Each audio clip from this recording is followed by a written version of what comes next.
Alright, got the Boogie Bomb here. The Africa Twin, that's not mine. It's my buddy's. Swapped with the old tires. I got the cheapest tire on Rocky Mountain. It's a Tusk tire. Let's see what the brand is. D Sport Adventure. Okay. Then on the back, we got a good old T-Dub tire. So... Alright everyone, this video is going to be a little bit different from the rest of my videos. So unfortunately, when moisture gets to my connectors for my microphone, my whole microphone just kind of stops working altogether. It's kind of annoying. But the video is honestly really good. I found this really awesome road. I'm pretty sure they're going to be building a bike path here in the future, but as of now, wasn't hurt nobody. Didn't see no trespassing sign, so took the Boogie Bomb down there, and it was like something out of SnowRunner. It was really fun, and I kind of want to go back on it, not gonna lie. But eventually, I kind of rolled up on someone's backyard and didn't really feel comfortable being there, so got back out on the road.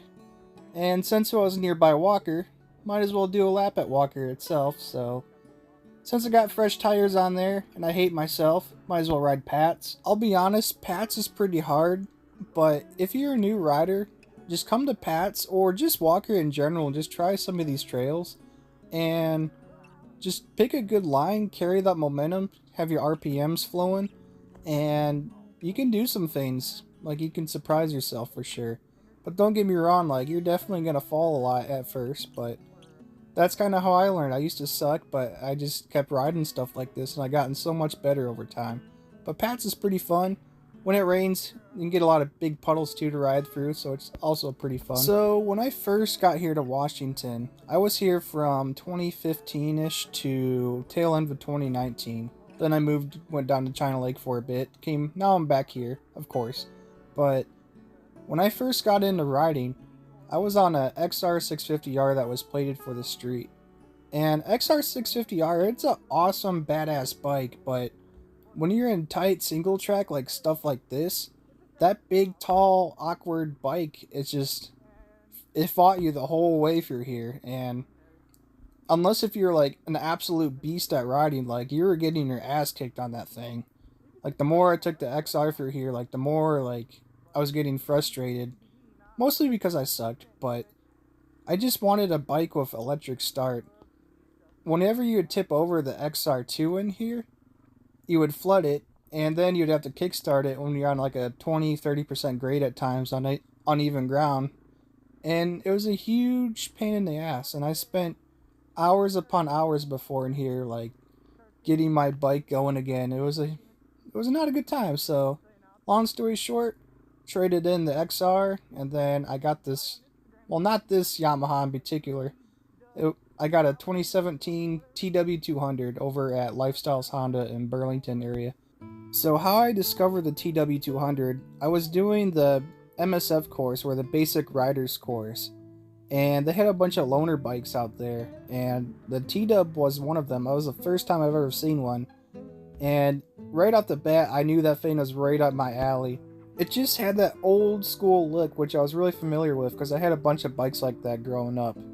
And with that ATV tire in the back too, it just kind of threw me off. Like, I'd never really seen anything like this before.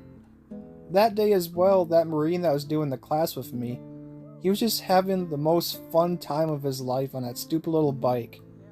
So at the end of the day, I go home, I go on Google and stuff, I search TW200. Then you go down that rabbit hole, like all of us do. And then you find T-Dub's Kid on YouTube. Awesome channel, by the way. I still want to meet up with him sometime and do a ride. Hopefully you heard me, Wes. But anyways, so as you see here, ran into a group of people. They seemed really nice. I tried to trade the T-Dub in for the Beta here, but the guy wasn't having it. It's okay, I would never trade in the Boogie Bomb. This thing's too awesome. This guy had an Alta. This thing's actually kind of rare. It's one of those electric bikes, so I was talking to him about it for a bit, and it was pretty chill. I then discovered that I took some battle damage finally, and it wasn't really anything major. I have these stupid cheap things I got off of eBay. I kind of wanted to have like a clone of the original T-Dub blinkers, but I'm never going to run these things again. They don't flex at all, they just snap. But luckily the nut was still on the back side, so I was able to hand tight it. I, once again, like a dumbass, didn't have any tools on me, so I just hand tighted the nut back on there and got on my way again. So eventually I ran into a group that was having a little bit bigger problems than what I was having.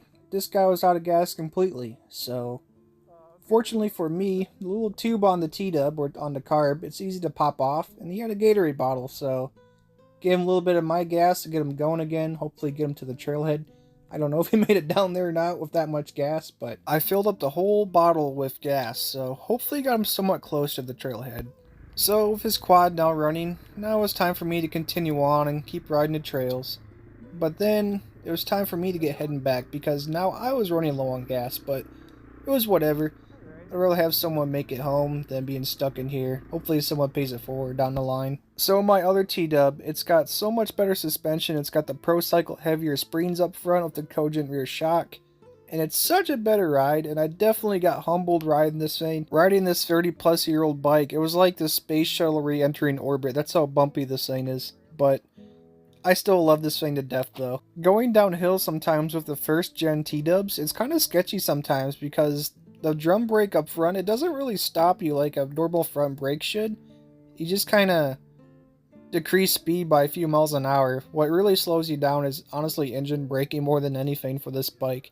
But I could probably get some new brake shoes. They are like 36 years old, so that was probably the reasoning for that. Where I ended up in the park again, I kind of ended up on Pat's again to take back down, so it was whatever.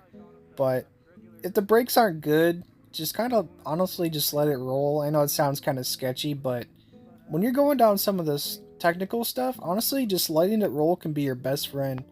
Especially when you feather the brakes at the same pressure, front and rear at the same pressure. It can really help you out at times. So now low on fuel, it was time for me to leave the park, and I always love driving by and stop and look at this piece of art this guy has out in his driveway. Like this big watch he's made. It's really intricate and it's actually really cool.